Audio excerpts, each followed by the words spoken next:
जब दुर्योधन ने श्री कृष्ण को बताई अपनी 3 गलतियां जिसकी वजह से वह युद्ध हारा। भीम ने दुर्योधन की जंघा उतार दी थी। वह खून में लथपथ होकर रणभूमि पर गिरा हुआ था। बस कुछ ही समय में दम तोड़ने वाला था, लेकिन भूमि पर गिरे हुए ही उसने श्री कृष्ण की ओर देखते हुए अपने हाथ की 3 अंगुलियों को बार बार उठाकर कुछ बताने का प्रयास किया। पीड़ा के कारण उसके मुंह से आवाज धीमी धीमी ही निकल रही थी।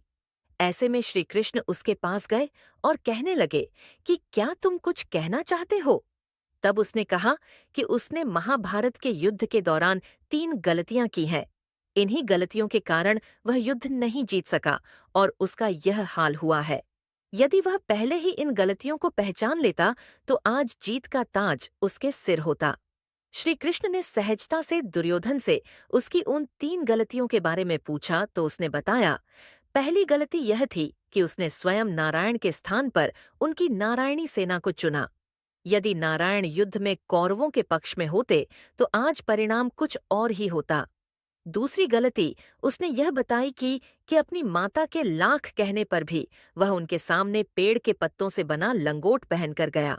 यदि वह नग्नावस्था में जाता तो आज उसे कोई भी योद्धा परास्त नहीं कर सकता था।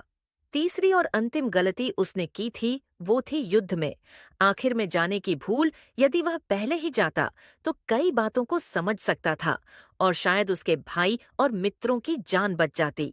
श्री कृष्ण ने विनम्रता से दुर्योधन की यह सारी बात सुनी। फिर उन्होंने उससे कहा, तुम्हारी हार का मुख्य कारण तुम्हारा अधर्मी व्यवहार और अपनी ही कुलवधू का वस्त्राहरण करवाना था। तुमने स्वयं अपने कर्मों से अपना भाग्य लिखा।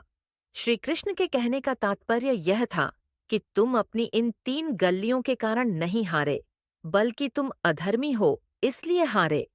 यह सुनकर दुर्योधन को अपनी असली गलती का एहसास हो गया।